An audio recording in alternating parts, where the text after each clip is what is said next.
Un saludo, muchísimas gracias por su atención y voy a dar comienzo a mi comunicación centrada en las relaciones entre la literatura y el conflicto habsburgo-otomano en el periodo comprendido entre los siglos XVI fundamentalmente y también XVII y cómo las cartas ficticias pudieron servir para representar al otro, al enemigo musulmán, pero también como medio de propaganda o de difusión de distintos valores y contenidos de tipo doctrinal.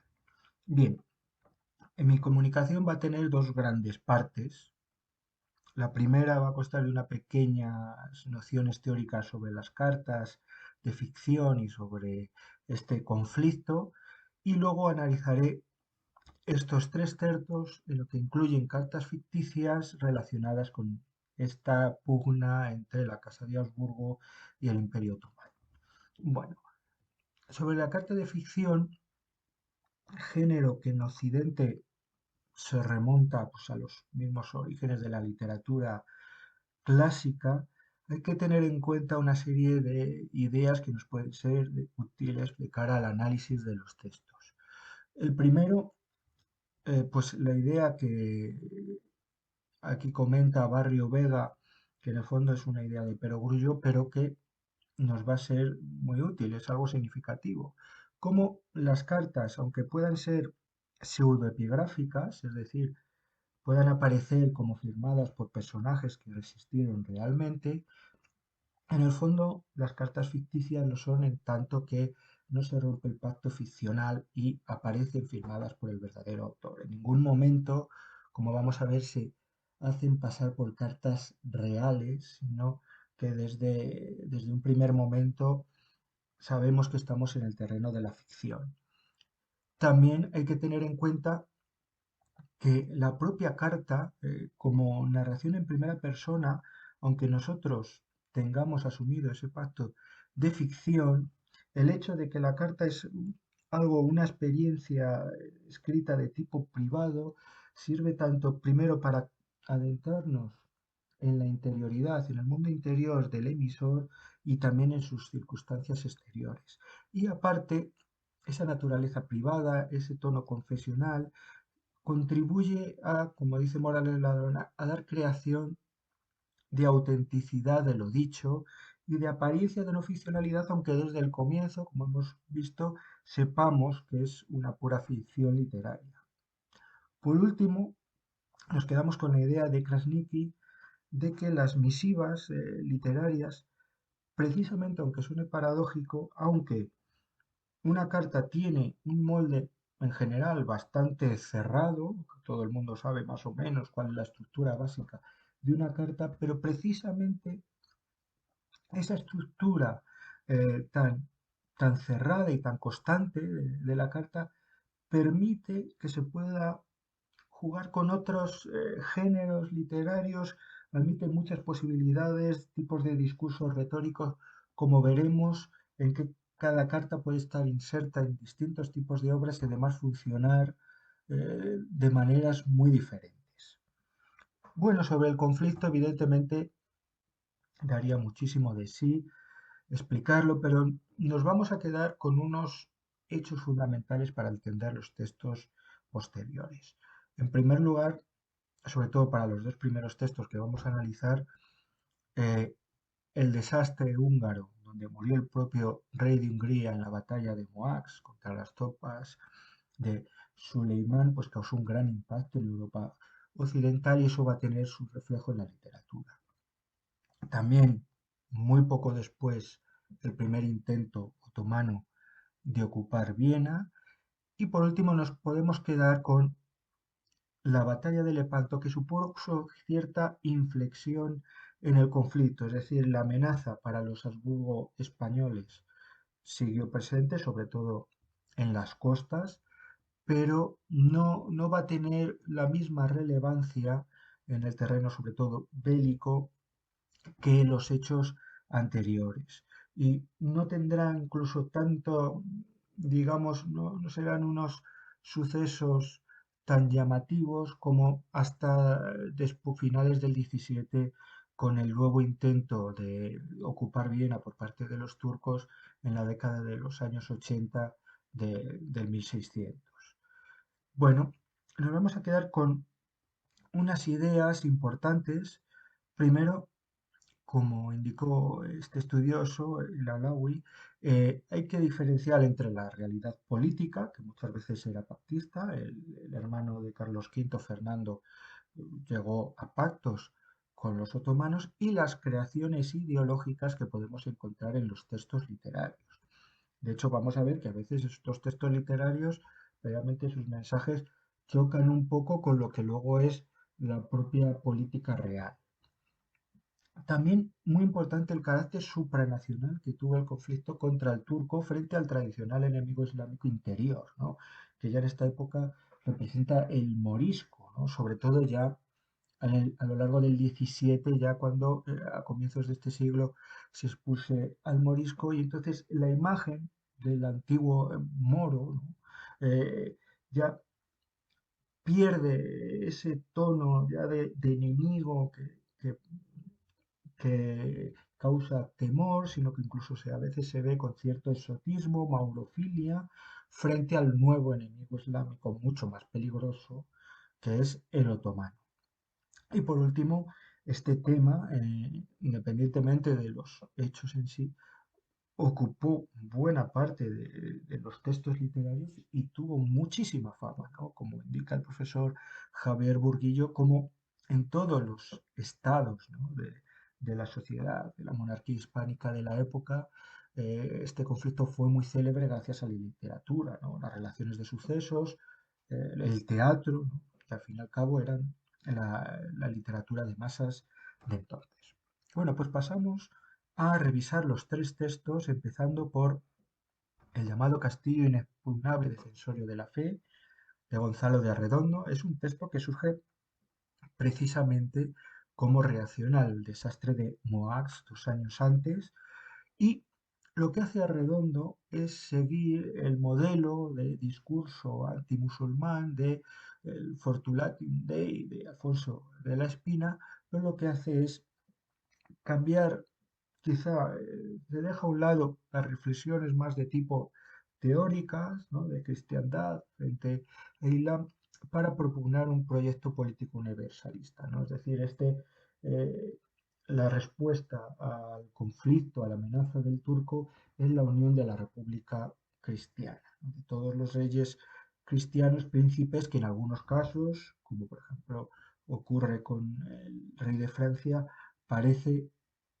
que no están predispuestos a esta unidad. Claro, aquí es muy interesante porque se trata de un programa de tipo casi caballeresco, ¿no? En los cuales se defiende la creación de una especie de nuevo cruzado que toma la responsabilidad, ¿no? De unirse contra el turco. Bueno, ¿qué es lo que hace Arredondo? Arredondo, en la obra encontramos una serie de cartas de ficción pseudoepigráficas, pues aunque sabemos perfectamente que no son cartas reales, pero aparecen firmadas por grandes personalidades de la época, pues como pueda ser el propio emperador Carlos V o la reina Juana de Castilla, que funcionan como una especie de tabla redonda, ¿no? Un grupo cortesano que expresa sus preocupaciones sobre este conflicto. Es interesante porque encontramos cierta narrativa, ¿no? No es que digamos que sea una novela epistolar, funciona como un tratado antiturco, pero hay una coherencia en la forma y en el fondo, ¿no? Y así, si tras conocerse el resultado de la batalla de Moax encontramos un planto de la reina de Hungría, al que le sigue una carta consolatoria, y luego Juana suplica al emperador y luego el emperador responde, y así encontramos una estructuración coherente. Además vemos cómo las cartas responden a los distintos géneros de la retórica, ¿no? Sí. En el planto de la reina de Hungría, pues encontramos el discurso demostrativo, puesto que hay una alabanza del rey fallecido, y también la expresión con amplificaciones de la pena de su esposa. Y luego, por último, como hemos comentado antes, pero directamente el pacto funcional nunca se rompe. En el propio Castillo Arredondo incluye una voz narrativa, ¿no? Que rompe un poco, ¿no? Con el texto de la carta, que en ningún momento se quiere dar bueno, como un documento. Bien, este sería el primer texto en el que encontramos ya pues, ciertos elementos específicos en el uso de las cartas. Y otro caso llamativo es el de la llamada Crónica burlesca de Carlos V, escrito por Francés de Zúñiga, un bufón de la corte del emperador, que escribió una serie de textos aglutinados como una especie de relación de los primeros años del emperador, en un momento dado que, a propósito del desastre de Moax, el propio Zúñiga se erige como una autoridad capaz él mismo de escribirle al propio sultán del Imperio Otomano. Sí, claro, lo interesante es cómo, frente a lo que hemos visto antes, de esa especie de tabla redonda de grandes personalidades, aquí vemos una figura marginal que, que se declara loco, se declara eh, de ascendencia judía y él decide tomar carta, nunca mejor dicho, en el asunto y dirigirse al propio emperador. Bueno, encontramos aquí relaciones, ¿no? Con lo que se llama la carta familiar, podemos incluso encontrar muchas conexiones, como se ha estudiado entre la obra de Zúñiga y, por ejemplo, la de Guevara, y cómo este tipo de carta medio paródica, medio en serio, como hay una serie de elementos formales y de contenido muy interesante. Zúñiga sigue un esquema de carta de petición al pie de la letra, con las distintas partes, como exigían los cánones. En la Salutatio es muy interesante cómo Zúñiga, desde esa posición marginal, cómo se pone él por encima de la propia figura de Soleimán y hace una parodia de lo esperable en ese tipo de partes de las cartas y más sobre todo de las propias cartas de los otomanos, que era, bueno, era incluso conocido y a veces motivo de burla la cantidad de eh, títulos aparecían en la salutación, ¿no? del emisor, ¿no? Y aquí encontramos una especie de títulos paródicos que se atribuye Zúñiga, pero que son una especie como de antiturco y antimusulmán, ¿no? Todos esos títulos lo son a la inversa de lo que representa el emperador del Imperio Otomano, ¿no? Mientras, en la petición hallamos algo interesante también, ¿no? Porque lo que hace Zúñiga es instar al sultán a convertirse. En eso entonces, con el pensamiento de la época que veía como quizá la mejor solución para acabar con este conflicto, más que la derrota armada, ¿no? del enemigo musulmán, era la conversión de la cabeza, ¿no? Con lo cual se solucionaba porque incluso muchas veces el imperio turco era visto incluso casi con cierta admiración como un ente administrativo, un estado civilizado, pero que tenía ese problema, ¿no? Que su cabeza pues no era cristiana y la conversión era la mejor solución, ¿no? a este problema. Lo veremos también en el tercer texto.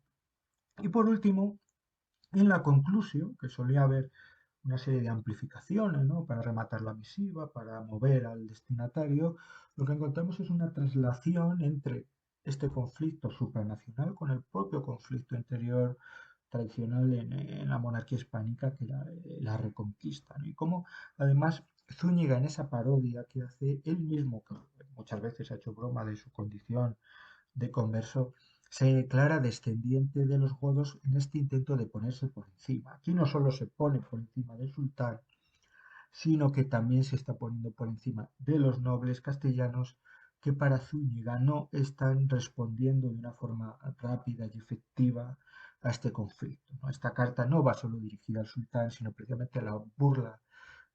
Al ponerse en esta posición y ser el que parece que toma la iniciativa, lo que está haciendo es reírse de una nobleza que parece no comprometerse con este plan supranacional del emperador. Y por último, tenemos un interesante texto que es la llamada Verísima Religión, relación de una prodigiosa visión que tuvo en Constantinopla el Gran Turco, de Diego de Silva, y ya avanzamos casi un siglo después, en el siglo XVII, ajenos a estos conflictos, aunque el texto está relacionado con la batalla de Lepanto. Aquí encontramos el fenómeno de las relaciones de sucesos, los pliegos de cordel, este tipo de textos de distinta clase, pero que gozaron de gran popularidad y que sirvieron para que se difundiera entre la cultura de masas de la época el conflicto otomano. Y además, como comenta Leonetti, popularizaron este eterno conflicto entre Oriente y Occidente. Y además, como vemos aquí en el texto, precisamente como indica este estudioso, muchos de estos pliegos pues, tenían una gran riqueza en cuanto a modalidades de géneros y formas de expresión, ¿no? Aquí nos encontramos con un romance que tiene dos grandes partes. En la primera, el sultán tiene una visión antes de la batalla de Lepanto en la que ve que va a ser derrotado y no tiene nada que hacer contra la monarquía hispánica. Y luego, a partir de ahí, se decide a escribirle al rey de España para lograr una salida amistosa. Bien, en cuanto a la primera parte, en cuanto al sueño, pues es un recurso muy habitual. Además que responde a lo que vimos anteriormente sobre la salida al conflicto basada en la conversión del turco, ¿no? Estos autores, estos sultanes tienen una visión y eso puede hacer que incluso se conviertan o que por lo menos cambie su actitud, ¿no? Nos encontramos en lo que llama Chevalier y Gerbrand sueños profético-didácticos, ¿no? Tras la experiencia del sueño, de la visión, pues hay un aprendizaje y un cambio en la conducta. Además encontramos una serie de imágenes visionarias típicas de este tipo de textos, ¿no? Como un árbol que representa en la cristiandad y un león, el león de España, que es la monarquía hispánica. Y podemos incluso relacionarlos con otros textos parecidos, ¿no? Porque las imágenes que aparecen del león parecen sacadas de la supuesta profecía de la Sibilia Eritrea que escribió en su crónica de los moros de España Jaime Bleda, unos pocos años antes, en las cuales supuestamente la Sibilia Eritrea había un león que representaba la monarquía hispánica capaz de derrotar y de someter al continente asiático. Bien, después de esta visión, lo interesante es que encontramos un par de cartas ficticias, pseudoepigráficas. La primera, firmada por el sultán Selim, que pretende, tras haber visto que no tiene nada que hacer contra el imperio hispano, hacer las paces con el rey de España, el rey Felipe II, ¿no? Entonces, es interesante cómo el sultán, en vez de ponerse, como hemos visto antes, Zúñiga, en una posición de superioridad, lo hace al revés. La propia salutatio es una especie de salutación a la inversa, porque en vez de, desde la humildad, en vez de enumerar sus títulos, lo que hace es enumerar los títulos del rey y hablar de las riquezas y de la potencia de la monarquía hispánica. Luego encontramos una alegoría en el cuerpo de la epístola en la cual lo que hace Silva es como elementos tradicionales, ¿no? Que representan la fuerza y la grandiosidad, ¿no? De la sublime puerta, cómo se van a transferir, convertirse en motivo de gozo por las paces que van a hacer estas dos grandes potencias, ¿no? Y así los elementos bélicos, ¿no? Como vemos aquí en el ejemplo, se van tornar en elementos celebratorios. Y por último, no solo hay una petición, sino lo contrario, ¿no? Lo que dice el sultán es que para sellar esa paz, pues promete ayuda, riquezas y sobre todo colaboración militar contra lo que considera la verdadera amenaza de la monarquía hispánica, que son los rebeldes holandeses, ¿no? Bueno, la respuesta del rey de España la encontramos en un tono amistoso, pero como vemos aquí, es una carta de tipo deliberativo en la cual va a argumentar el rey Felipe II como no puede aceptar la propuesta del emperador. Y va a usar dos grandes argumentos. El primero es que no necesita nada, él tiene todas las riquezas, fuerzas y la principal riqueza es el sucesor, el príncipe Carlos. Esto es interesante. Primero, porque claro, nos encontramos en el año de 1625, que es, como comentó el profesor Rodríguez de la Flor, un año mágico para la monarquía hispánica, porque es el año de la rendición de Breda. Hay ciertas esperanzas en la sucesión de la monarquía, también en los conflictos. Veremos que después entrará en decadencia, pero aquí tenemos esas esperanzas y como hay ese juego, ¿no? Todo el mundo sabemos cómo terminó el príncipe Carlos, sabemos que sí, que hubo una victoria en Lepanto y digamos que pues a toro pasado se hace más interesante el juego de ficción, ¿no? de este texto. Y luego lo segundo, como ya lo hemos comentado antes, esa imposibilidad de amistad, aunque el carácter de la carta sea amigable, contra alguien que no se ha convertido, ¿no? De tal manera que el sultán, bueno, aunque aparece en unos términos comparados con los otros dos textos muchísimo más laudatorios, pero al final no deja de ser un pagano y entonces, por tanto, siempre va a ser un enemigo. Bueno, en conclusión, hemos visto, evidentemente, confirmadas algunos de los elementos de los que hablamos en la breve introducción, ¿no? La polivalencia de la carta de ficción, ¿no? Distintos géneros, tanto literarios como retóricos.